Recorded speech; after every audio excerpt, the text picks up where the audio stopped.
Hello wadau wetu wa KingoFarm. Leo nimekuandalia mada inayohusiana na vyakula 8 ambanya kuku wako waweze kunenepa. Kama una changamoto kuku wako hawanenepi vizuri, wamedumaa, basi sikiliza hivi vyakula 8 ambavyo vitabadilisha muonekano wa kuku wako na vitawapa afya bora kuku wako. Na nitakueleza ni kwa nini vyakula hivi 8 huwa vinasaidia sana kuku waweze kunenepa. Lakini kabla sijakutajia hivyo vyakula 8, nikutajie siri, yani siri ambayo wafugaji wengi wale wanaofanikiwa kuwanenepesha kuku wanaitumia ili kuku wao waweze kunenepa. Kuna mambo ambayo huwa wanayazingatia. Kitu cha kwanza ni kuchanganya vile virutubisho vyote muhimu, ambapo virutubisho hivyo ni kama protini, wanga, vitamin na kadhalika, ndio kwenye vyakula ambavyo nitaenda kukutajia hapo mbele. Lakini siri ya pili ni kuwapa maji ambayo yana vitamin, yawe safi na salama, lakini yawe na vitamin au yawe na booster. Inaweza kuwa ya dukani au ya asili. Na siri ya tatu, epuka misongamano. Usiwaweke kuku wengi kwenye chumba kidogo, epuka misongamano. Kuna watu niliwasikia wakisema eti broiler wanatakiwa wabanane. Hapana, sio kweli. Sisi hapa kwetu tunafuga broiler na tunawapa nafasi ya kutosha, wanakuwa vizuri zaidi kuliko wale watu ambao broiler wao wamewabana. Wape nafasi ya kutosha, kwa sababu utakapowapa nafasi ndio na wao watakapozidi kujitanua, kwa sababu watakuwa wanapata hewa safi muda wote, na muda wote watakuwa hawana stress ya ule msongamano. Kwa hiyo epuka kabisa masuala ya msongamano. Waweke kwenye banda zuri ambalo liwapo comfortable mle bandani, wanapata hewa ya kutosha, wanapata nafasi ya kutosha kwenda kula, kunywa maji na kadhalika. Na siri ya mwisho ni kuwapa dawa za minyoo. Wape dawa za minyoo mara kwa mara.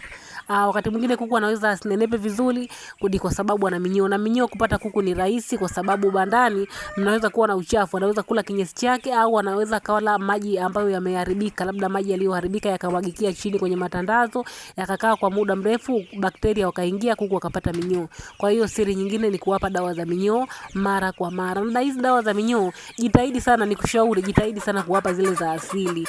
Za asili zipo nyingi, kuna mpapai, sijui kuna kitunguu saumu, magadi na kadhalika. Ziko nyingi, zipo kama 10 hivi nadhani, ambazo zote hizo unaweza ukazipata kwenye kitabu chetu cha tiba za asili. Kama una kitabu chetu cha tiba za asili, nenda ile sehemu, kila sehemu aliyoandika minyoo au tiba ya minyoo au inaondoa minyoo, basi weka utaratibu wa kuwapa mara kwa mara. Ukiwa unawapa sana za dukani mara nyingi ukisoma pale zina withdraw period.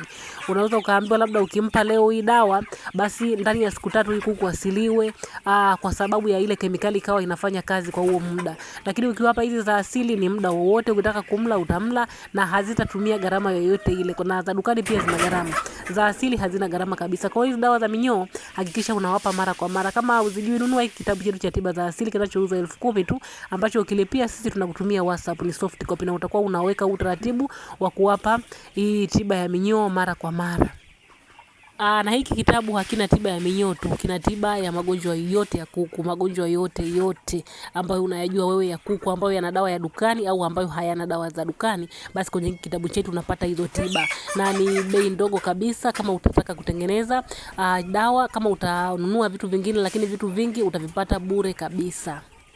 Sasa nikutajie hivyo vyakula 8 ambavyo vitafanya kuku wako wanenepe. Kitu cha kwanza ni mahindi. Kwenye kipengele cha mahindi hapa kuna vitu viwili. Kuna mahindi yaliyopalazwa pamoja na pumba.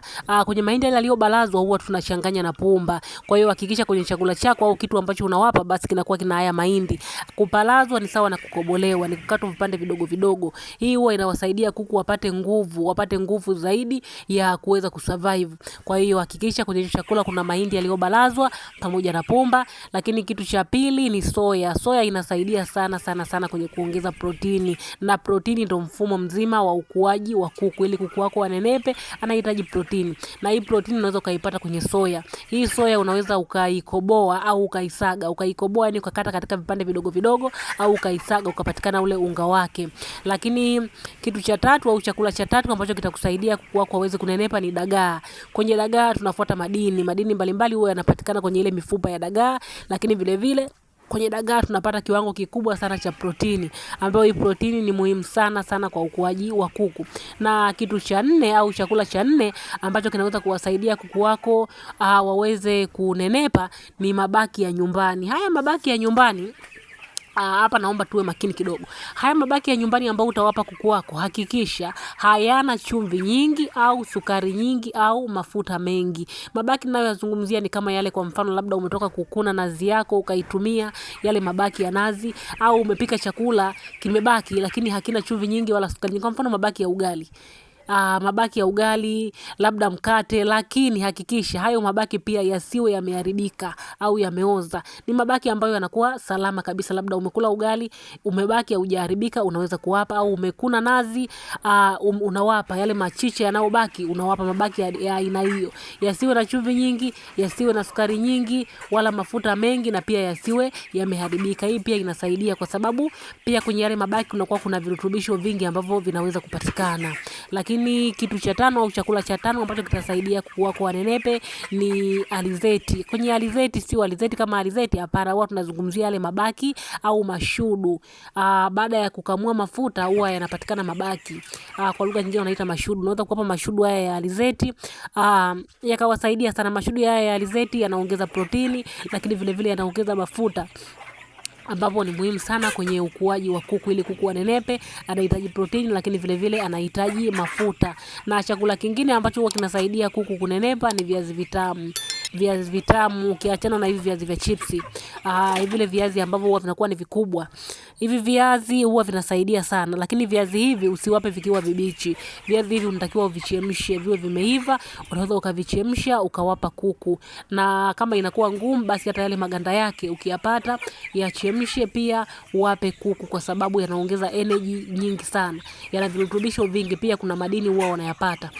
Na chakula kingine ambacho utawapa na kuku wako watanenepa ni kwenye ndizi. Kwenye ndizi tunaizungumzia ndizi yenyewe pamoja na maganda ya ndizi, pamoja na lile toto la ndizi au ule moyo wa ndizi. Hivi vitu unaweza kuwakatia katia kuku wako ukawapa wakala na wakanenepa, kwa sababu kuna fibers ya ujuzilishe, kuna protini mle, kuna madini, pia kuna wanga kwenye hiyo ndizi yote ambayo unaweza ukawapa kuku wako.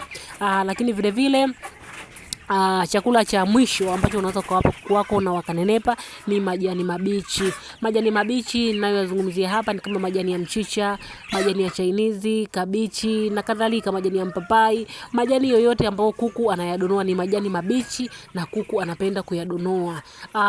Haya majani mabichi yanasaidia sana kwenye kunenepa, kwa sababu mle kuna vitamini nyingi. Kuna zile vitamini ambazo kuku wanazihitaji kwa kiwango kikubwa sana, na zinapatikana kwa kiwango kikubwa. Unaweza kuwa na majani yako labda ya mchicha au unawakatia katia, au una blend unaweka kwenye maji. Unaweza kuwa na majani labda ya mlonge, nao ni mlonge ni mzuri sana sana sana. Kama ulipo pana mlonge, basi utumie vizuri kukatakata, saga, weka kwenye maji au wakatie, wape wenyewe wadonoe. Kwa hiyo hayo majani mabichi nayo ni source kubwa sana ya kuwafanya kuku wanenepe. Niwakumbushe KingoFarm tunatoa huduma ya mafunzo ya ufugaji kwenye kundi la WhatsApp ambalo ada yake ni shilingi 8,000 kwa muda wa miezi miwili. Ukijiunga na hili kundi utaweza kuuliza maswali na utajibiwa, lakini vile vile utaelekezwa hatua zote za kuagiza vifaranga na kuwalea vifaranga mpaka wanakuwa wakubwa. Tutakuonyesha jinsi ambavyo sisi tunawahudumia vifaranga wetu. Pia tuna vitabu 5 ambavyo vina miongozo yote ya ufugaji. Tuna kitabu cha safari ya ufugaji kwa ajili ya layers pamoja na chotara, ila hata kienyeji unaweza kutumia mwongozo huu.